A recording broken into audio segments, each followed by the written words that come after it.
Hey everyone, today we're looking at the GSL Woodland Suppressor. It's a 22 long rifle, pretty much direct thread. Good little suppressor when it comes to sound reductions, about 40 decibels, about 5 inches long, about 1 inch in diameter, weighs 2.7 ounces. It's made of aluminum, has a hard coat, anodized coating, and like I said, it's definitely direct thread. What I wanted to show everybody today is obviously how to disassemble, clean this guy, and put it back together. Remember, this is aluminum. The one thing you don't want to, actually a couple things you don't want to do with aluminum. You don't want to use harsh chemicals, and you certainly don't want to use an ultrasonic cleaner. Ultrasonic cleaner is a bad idea. It will eat away at the coatings and the internals. So GSL sends this little wrench, I guess if you will, to remove the end cap. So you just take it, put it on there, twist the end cap loose,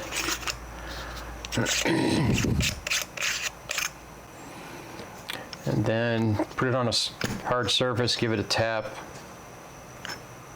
a couple of taps, okay, and there's your baffles.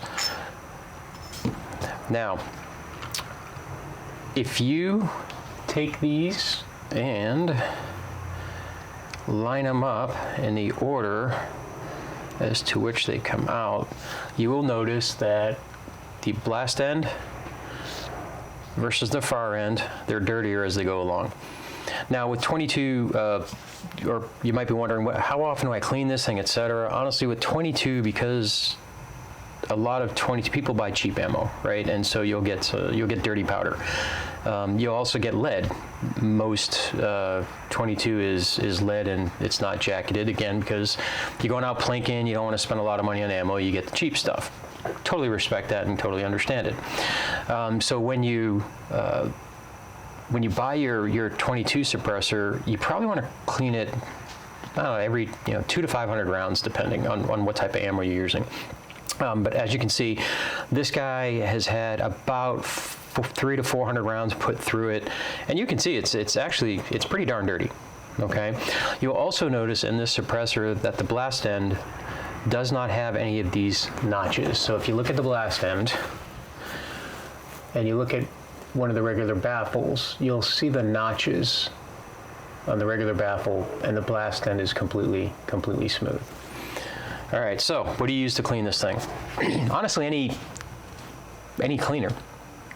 I use a simple green. You can use, what's the one I've been using lately? I've been using Clean Boss, which is a kind of all natural, and then there's, boy, I can't remember the name of the other one.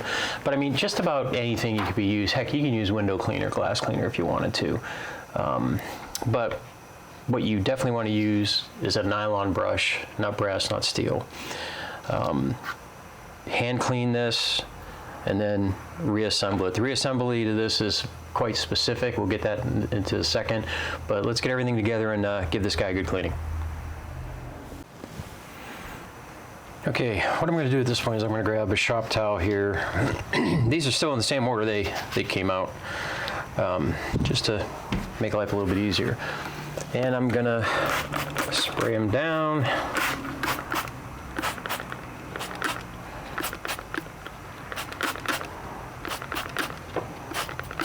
All right. And with my nylon bristle brush, and wear gloves when you're doing this. Normally, honestly I don't, but whenever I'm working with true lead, and I know there's lead in here because, let's be real, I fire the cheap stuff a lot too. But this definitely is going to have lead, and lead will leach into your body through your skin. So basically what you're going to do is clean all these guys the best that you can. And this is going to take some elbow grease, depending on the cleaner. A lot more might come off just with the spray down. I mean, you can see already this is not looking too shabby. And again, it's aluminum, nylon brushes, only nylon brushes.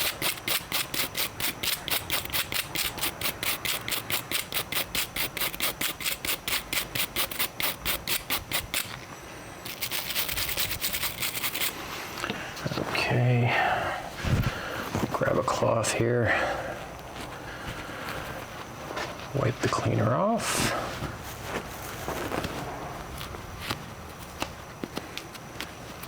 Again, this is the blast end. The blast end, you can tell it has no notches on the side, and it's got a hole at the very end.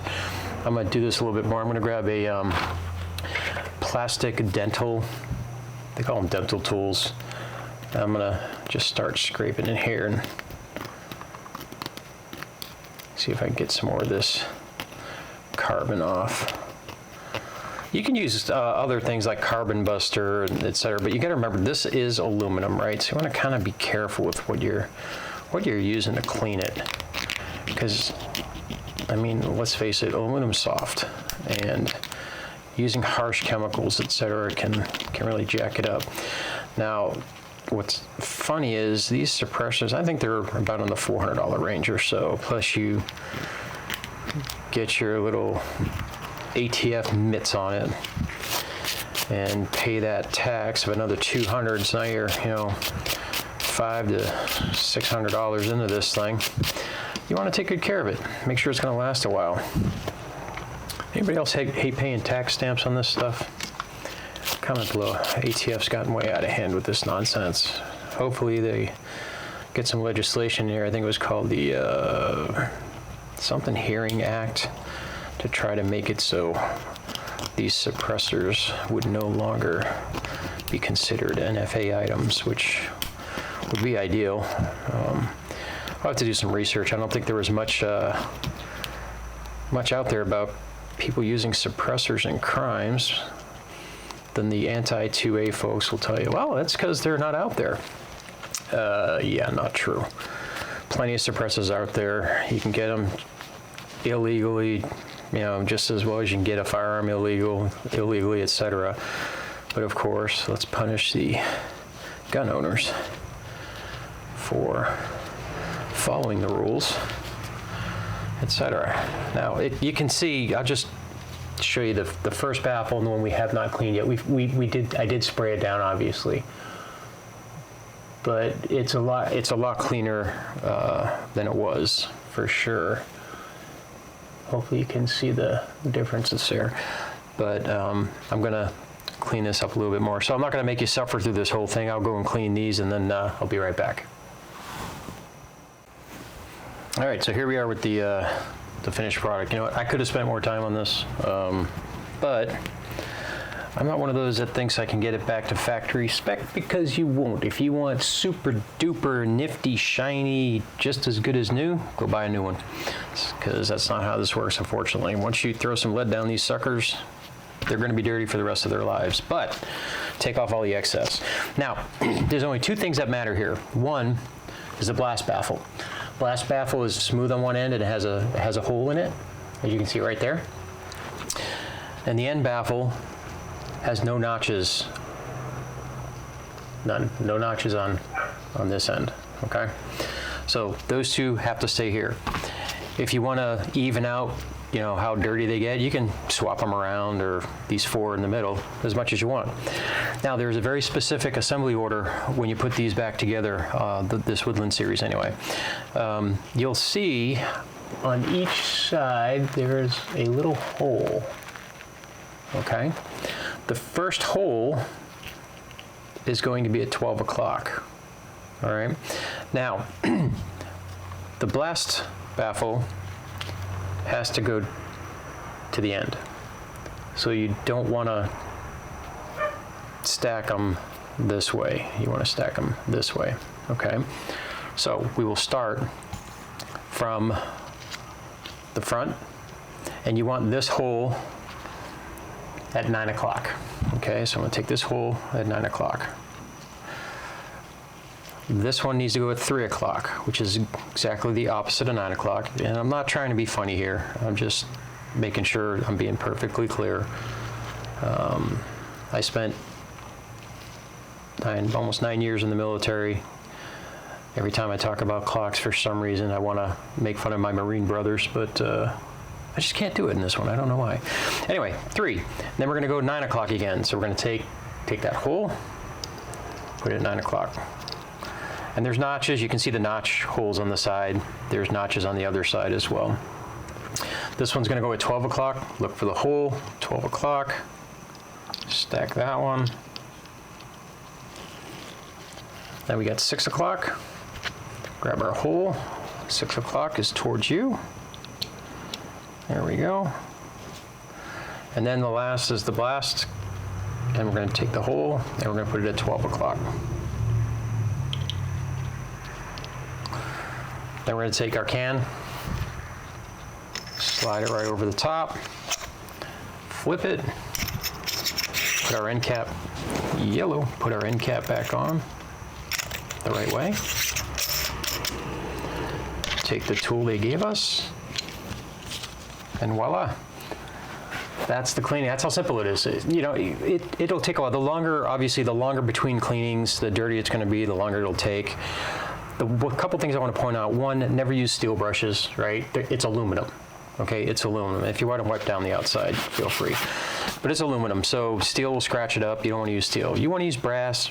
I tend to use nylon most of the time. If there's real tough spots, I'll use something like a brass brush. These dental instruments are pretty cool. You can get them off Amazon. I'll put links to all this stuff in the video where you can get your cleaning supplies. It's the other cleaner I mentioned I use. It's LA Totally Awesome. It's actually a really good cleaner, very gentle too, but it works really, really well. So anyway, GSL technology. If you own one of these Woodlands, go ahead and throw something down in the comment, your experience with them. They're definitely not bad suppressors. They're maybe a little pricey. I'd love to see the price come down a little bit, but they're definitely good. The sound level is good. Do they hold up to the big names out there? Like Rugged, you know, Puxworks, etc. I guess it's, maybe we'll have to do it. Maybe we'll have to do a video on that. We'll have to compare this to the Rugged Oculus and see how they stack up. So maybe we'll do that. That sounds like a good idea. We'll have to get on that one. Anyway, thanks for your time. Do me a favor, small veteran-owned business, subscribe to the channel, hit that like button, get alerted when new videos come out. It's been a while. I've been busy with my other job, but I'm going to get back in and start getting all this new information out. As you know, we rebranded to Team 2A. We're all about God, family, country, you know, where do firearms fit into the lifestyle. We've also partnered with American Lifestyle Magazine. I write a lot of articles for them. Great organization to be a part of. ArmedLifestyleMagazine.com. Free publication, comes out every 2 months. Great information for everybody to see. So thanks for your time. You know, get out there, practice, train hard, and stay safe. God bless.